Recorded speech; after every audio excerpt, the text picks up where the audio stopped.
सभी साधकों को सादर प्रणाम। परमपिता परमेश्वर और जगतजननी की असीम अनुकंपा के साथ ऋषि मुनियों की कृपा दृष्टि से और उनके कारण हम सबको वेद पारायण का सौभाग्य प्राप्त हुआ है। वेद पारायण में प्रवेश करने के पूर्व चलिए वेद क्या होता है उसकी चर्चा कर लेते हैं, ताकि पारायण की करने की पूर्व उसकी मर्यादा और उसकी दुर्लभता का ज्ञान हमें रहे और उस इच्छा शक्ति से हम जो है वेद को जब पारायण करेंगे तो उसका लाभ हमें अवश्य गुरु कृपा, ऋषि की कृपा से, जगत पिता और जगत जननी के माध्यम से अवश्य प्राप्त होगा। चलिए हम समझते हैं वेद क्या होता है। वेद जो है, वेद जो शब्द है, धातु है, वह वेद का शब्दार्थ होता है ज्ञान। यह पौरुषेय अपौरुषेय ज्ञान है, अर्थात इसे किसी ऋषि मुनि, स्त्री पुरुष, देवता द्वारा कृत नहीं किया गया है। यह ज्ञान सदा शाश्वत है, नित्य है, अविनाशी है, जिसका कभी भी लोप नहीं होता है। प्रत्येक सृष्टि के प्रकटीकरण के समय भगवान विष्णु या विराट पुरुष या कारण पुरुष इस ज्ञान को श्रुति परंपरा के माध्यम से सृष्टिकर्ता ब्रह्मा जी को देते हैं।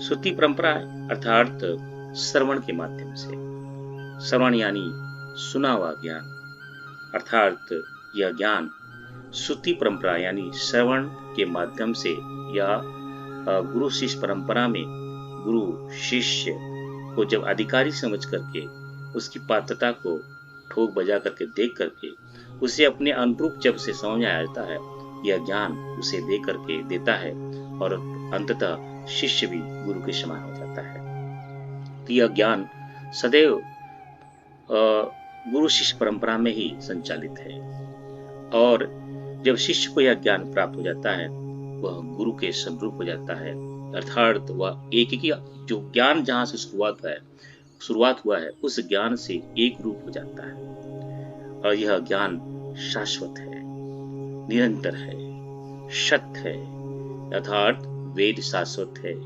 निरंतर है और सत्य है। यह गुरु शिष्य के माध्यम से यह श्रवण द्वारा निरंतर गतिशील रहता है, इसमें कभी अवरोध नहीं आता है और जो ज्ञान आज के शिष्य को गुरु द्वारा दिया जाता है वह ज्ञान पूर्णतः, क्योंकि यह गुरु शिष्य परंपरा से चला आ रहा है, वह पूर्णतः उसी ज्ञान को प्राप्त करता है जहां से अनादिकाल से यह ज्ञान संचालित हुआ है। इसमें कहीं भी आक्षेप नहीं होता है, लेकिन शर्त यही है कि यह ज्ञान गुरु शिष्य परंपरा में के गुरु से ही लिया जाए, यानी गुरु का भी गुरु हो, गुरु का भी गुरु हो, गुरु का भी गुरु हो। बस इस परंपरा से इस ज्ञान को लिया जाता है तो आज के समय भी यह ज्ञान जब शिष्य गुरु से ग्रहण करता है वह मूलतः उसी ज्ञान को प्राप्त करता है जिसकी परंपरा शुरू से सृष्टि के पूर्व काल से भगवान विष्णु ने अपने गुरु शिष्य परंपरा में यानी श्रुति के माध्यम से यह ज्ञान संचालित किया था। इस वेद को इसलिए श्रुति कहते हैं, यानी श्रवण द्वारा, यानी सुनाया हुआ ज्ञान, यानी मानस पटल से किया हुआ ज्ञान, गुरु शिष्य परंपरा से दिया हुआ ज्ञान। इसलिए वेद को कहीं कहीं बारंबार श्रुति कहा जाता है और भावना प्रधान जो है गुरु और शिष्य इसे वेद माता के नाम से पुकारते हैं और माता भगवती श्रुति के नाम से भी इसे पुकारते हैं। यानी वेदों में जो ज्ञान जो है, जो संग्रह है, वह अपनी अनुकंपा से शिष्यों को दी जाती है। इसलिए शिष्य इस वेद ज्ञान को माता के स्वरूप जगत जननी माँ भगवती श्रुति के नाम से संबोधन करता है और इस ज्ञान को बहुत सारे शिष्य वेद माता के नाम से भी संबोधन करते हैं। वेदों में संकलित जितने भी ऋचाएं हैं उन्हें मंत्र कहा जाता है। वेदों में सभी संकलित को मंत्र कहा जाता है और इन संकलित मंत्रों से ही अधिष्ठा देवता को प्राप्त किया जा सकता है। यानी वेदों में जो कुछ संकलित है वह सब मंत्र है, ऋचा है, मंत्र है। इसलिए बार बार कहीं कहीं यह भ्रांति न रहे कि वेद में संकलित है उसे मंत्र कहा जाता है। तो इस तरह से वेद की महिमा है। और यह वेद जो है कि 4 भाग होते हैं। जो वेदों में संकलित मंत्र है उस भाग को मंत्र संहिता कहते हैं।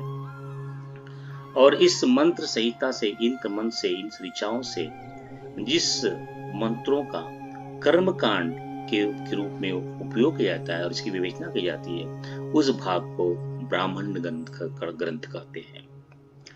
और जिस मंत्र से यज्ञ अनुष्ठान के अध्यात्म परक उद्देश्य की विवेचना की जाती है, और यह क्योंकि यह ज्ञान बड़ा गूढ़ होता है जिसे गुरु जो है शिष्य को आरण्यक में यानी गुप्त स्थान में देता है, इसलिए इस ज्ञान को, इस मंत्र को आरण्यक कहते हैं।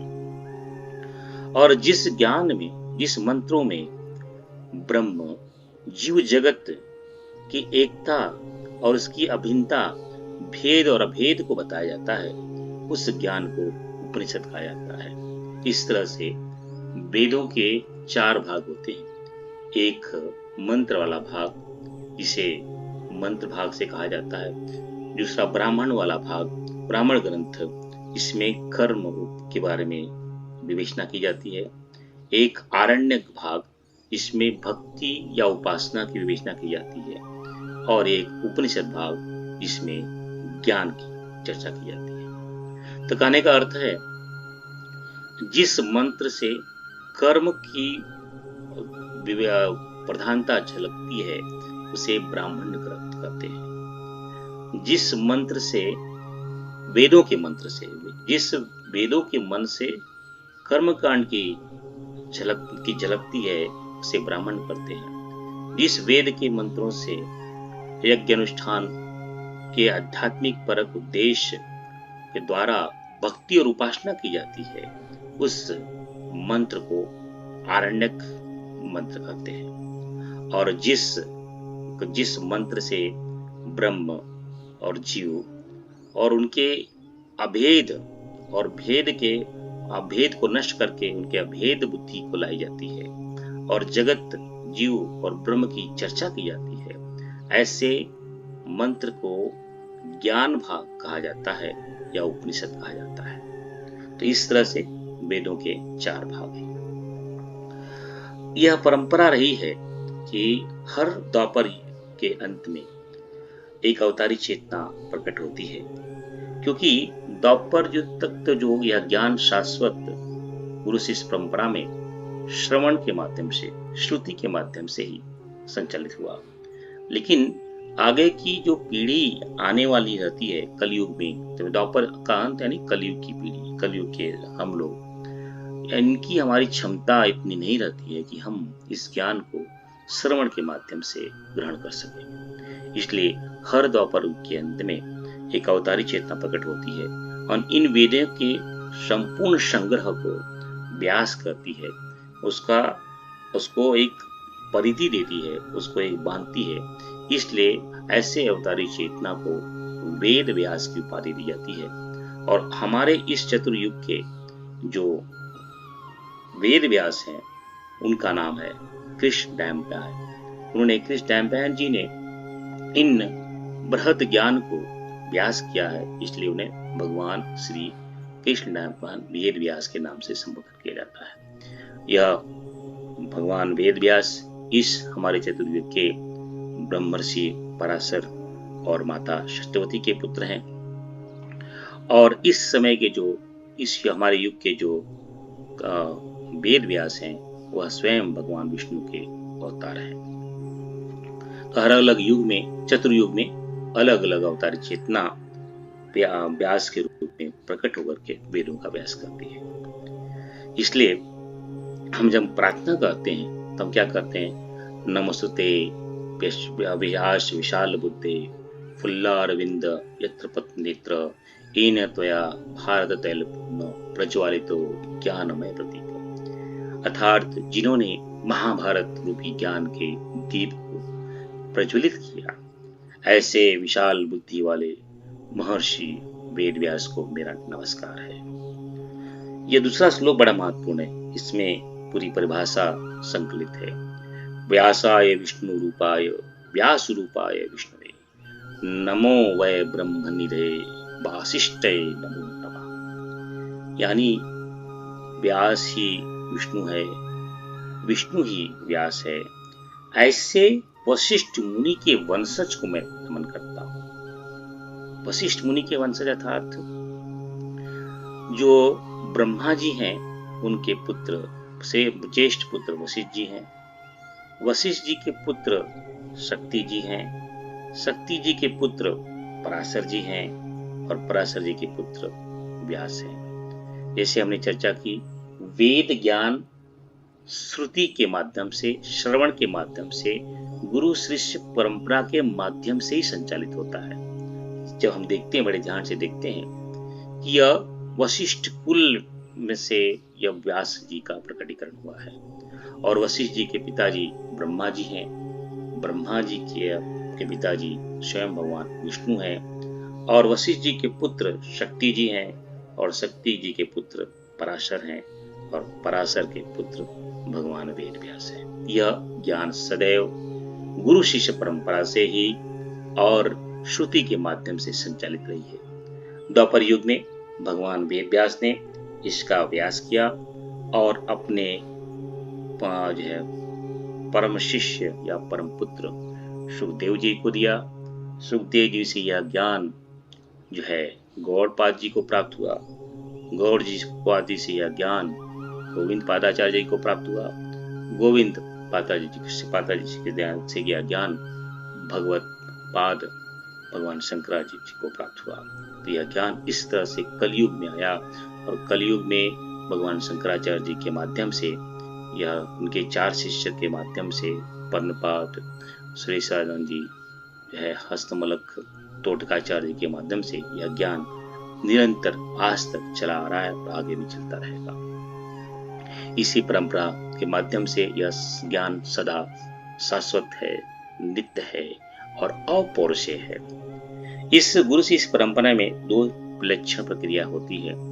एक द्वापर के अंत में एक अवतारी चेतना आती है और वह वेद का व्यास करती है, वह भगवान वेद व्यास।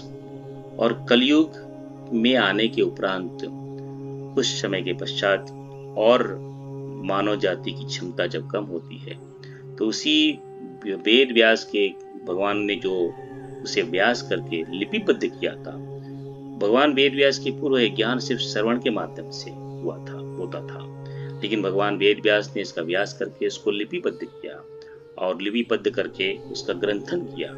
ग्रंथन कर से यह ज्ञान चला।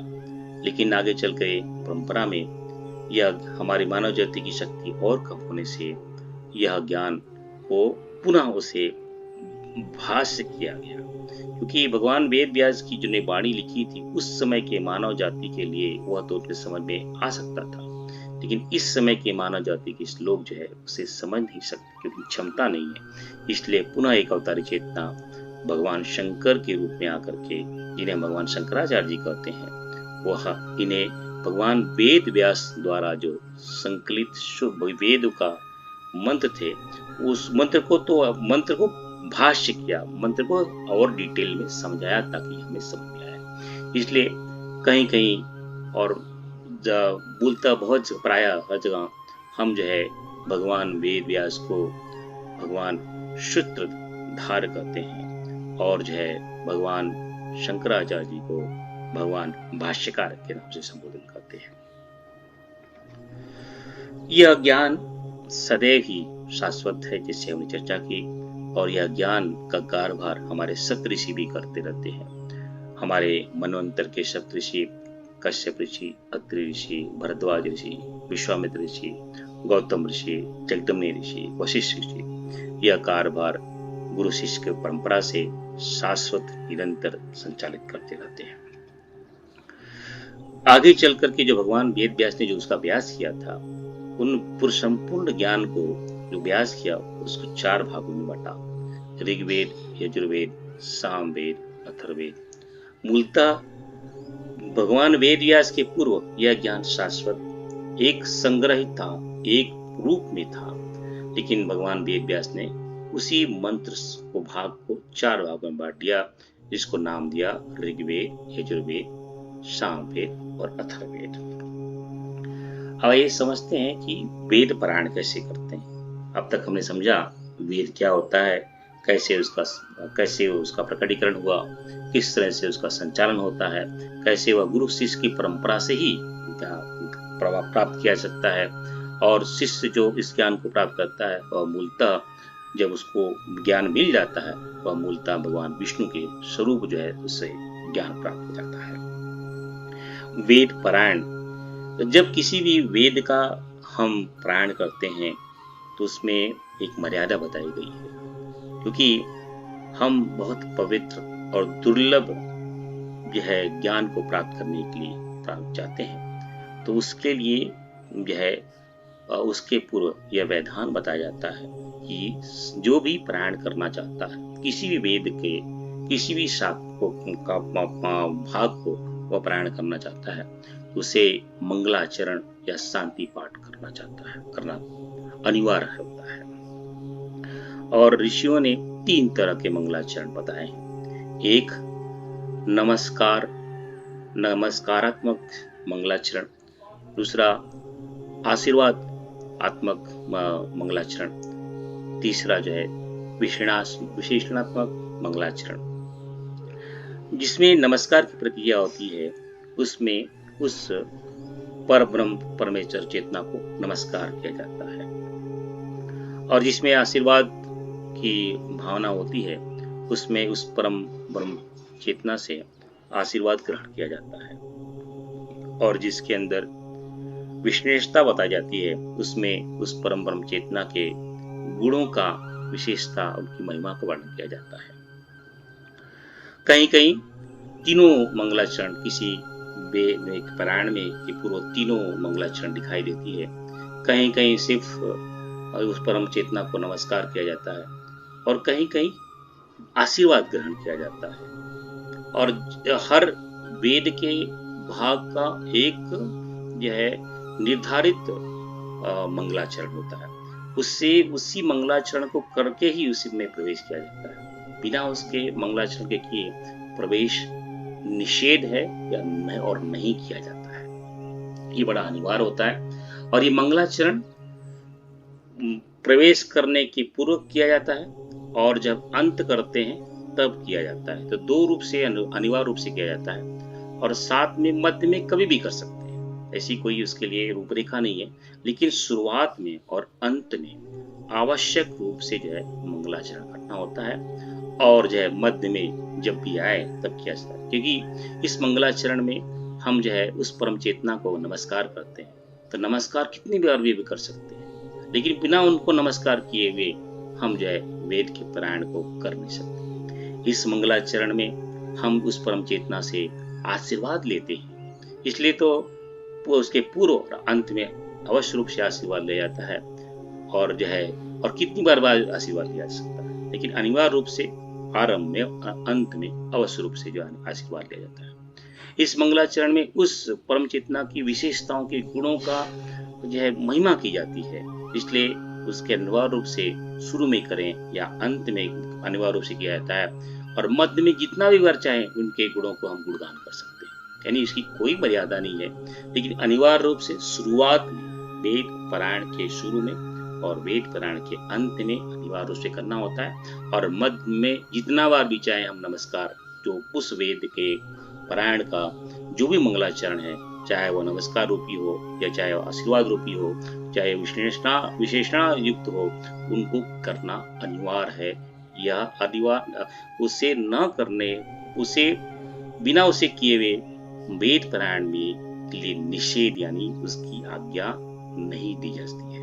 इसलिए हर वेद पारायण के पूर्व मंगलाचरण या शांति पाठ करना अनिवार्य रूप से बताया जाता है। तो इस जैसे हमने पहले चर्चा की, इस चर्चा को ही हर मंगलाचरण के रूप अनिवार्य रूप से आरंभ और अंत में अवश्य रूप किया जाता है, नमस्कार के रूप में, आशीर्वाद के रूप में, या विशेषणा, जिस परम चेतना की विशेषणा के रूप में किया जाता है। मुक्त को उपनिषद में इसकी विशेष ढंग से चर्चा की गई है। भगवान राम ने रुद्र अवतार हनुमान जी के माध्यम से हम सब को इस मंगलाचरण की महिमा को बताया है। ऋग्वेद के किसी भी ब्राह्मण, आरण्यक, उपनिषद की और या मंत्र को करने की पूर्व जो है वांग में मनसी प्रतिष्ठा मनोमी, ये जो मंत्र है, शांति मंत्र है, उसका पाठ अनिवार्य रूप से करना होता है। शुक्ल यजुर्वेद के किसी भी ब्राह्मण, आरण्यक और उपनिषद में प्रवेश करने के पूर्व जो शांति पाठ है, ओम पूर्णमदः पूर्णमिदं पूर्णात् पूर्णमुदच्यते, इस शांति पाठ का उद्घोषणा प्रवेश करने के पूर्व और अंत में अनिवार्य रूप से किया जाता है, करना का निर्देश है। कृष्ण यजुर्वेद के किसी भी ब्राह्मण, उपनिषद, आरण्यक में प्रवेश करने के पूर्व ओम सहना भवतु सहनौ भुनक्तु, जो द्वारा उद्घोषित जो शांति पाठ है, उसको प्रवेश करने के पूर्व और अंत में अनिवार्य रूप से किया जाता है। सामवेद के किसी भी आरण्यक, ब्राह्मण और उपनिषद में प्रवेश करने के पूर्व जो है ओम आप्यान्तु मां कनि वाक प्राण शस्यु, यही जो शांति पाठ है, उसकी उद्घोषणा अनिवार्य रूप से जो है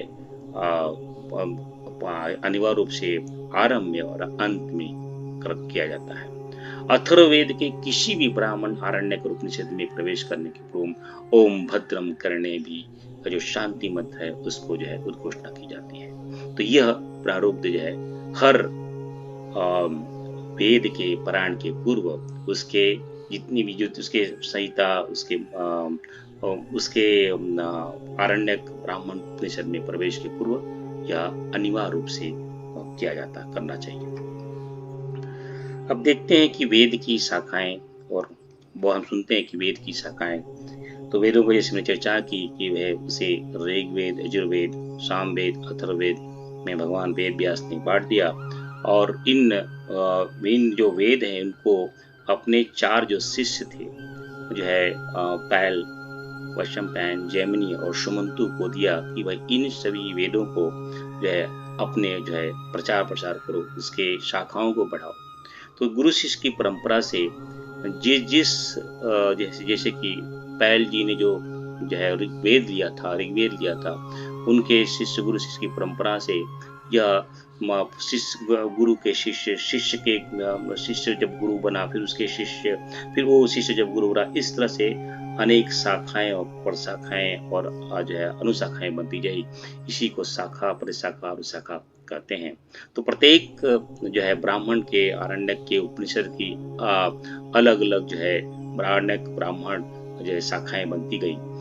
संहिता तो वही रहा, मूलतः मंत्र तो वही रहा, लेकिन प्रत्येक जो है शाखाओं में अलग अलग आरण्यक और ब्राह्मण ग्रंथ जो है आ गए।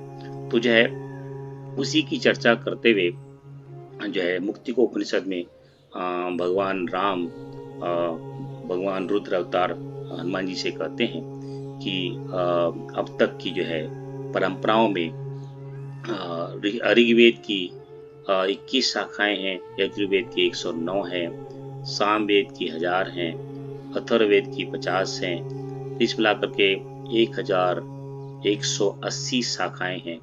पर आज के समय में कुल जो है 12 शाखाओं के ग्रंथ उपलब्ध हैं। जैसे कि ऋग्वेद की 21 शाखाएं हैं, उसमें से साकाल और सांख्यान ही उपलब्ध है। यजुर्वेद की कुल 109 शाखाएं हैं जो है मुक्ति को उपनिषद के अनुसार, उसमें से सिर्फ 6 शाखाएं उपलब्ध है। तैत्तिरीय, मैत्रेयी, कठ, कपि, स्थल, मंद्यांशी, कड़व, यही शाखा जो है उपलब्ध है।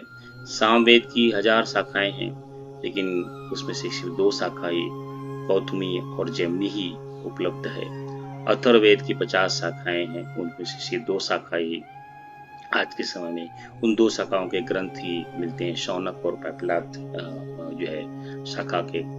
अगर उसी का और हम अगर बांटें तो जो है उस बांटने से मिलता है कि इन वेदों की जो भाग हैं, वेद जो यजुर्वेद है उसके दो भाग हैं, कृष्ण यजुर्वेद और शुक्ल यजुर्वेद। एक ज्ञान की परंपरा जो भगवान वेद व्यास के माध्यम से चली, और एक ज्ञान की परंपरा जो है वैशंपायन जी के शिष्य थे जो है याज्ञवल्क्य जी ने वैशंपायन से ज्ञान प्राप्त करने के पश्चात उन्होंने भगवान सूर्य से भी यजुर्वेद का ज्ञान प्राप्त किया, और उस ज्ञान को जो है शुक्ल यजुर्वेद कहते हैं। और इसके माध्यम से दो शाखाएं बन गई, कृष्ण यजुर्वेद और शुक्ल यजुर्वेद। एक जो है भगवान वेद व्यास द्वारा बताया गया, और एक भगवान सूर्य नारायण के द्वारा संचालित जो यज्ञ ऋषि ब्रह्म ऋषि याज्ञवल्क्य के माध्यम से आगे चला।